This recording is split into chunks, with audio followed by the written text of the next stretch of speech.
Considering how much money these people had, they should have had better stuff. Hi, I'm Daisy Spills, and today I'll be reviewing The Woman in Cabin 10. The Woman in Cabin 10 is about a journalist who has been invited onto a yacht by some very rich people.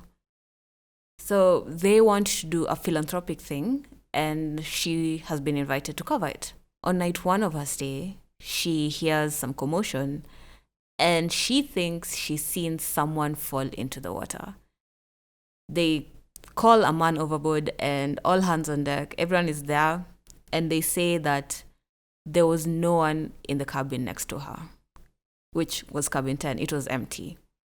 So this causes her to spend the rest of the movie trying to solve the mystery of the woman that she thought she saw.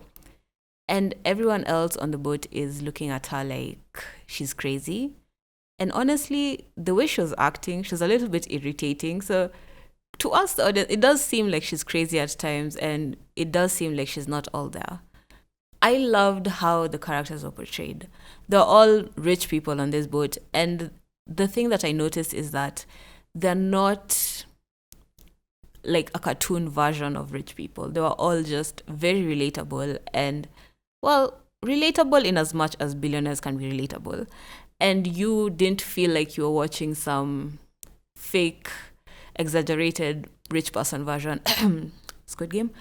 And yeah, that's what I loved about it. It felt very grounded. The characters themselves, they felt very grounded. I loved the boat that they were on. It was very pretty, which made the whole movie look very scenic. And yeah, it didn't feel claustrophobic even though they were on a boat. It just felt very elegant.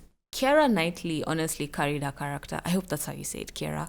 Keira Knightley honestly carried her character in such a great way. I was honestly irritated by her. The way she was talking was just... I was also questioning her sanity throughout the movie. And I liked that part about it, but at the same time, I was like, why don't you have tact?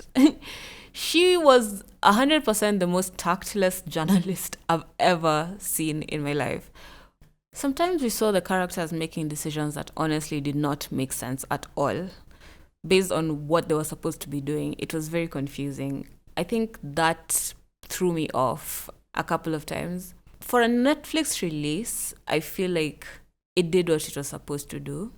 It was heavily based off of the story, and if you really think about it, because it's derived from a novel, which is I think it's The Woman in Cabin 10. I might be wrong, but it's very story based. So it doesn't have this wow factor that could send it over to make it a great movie. It feels like there's something missing to, elevate it.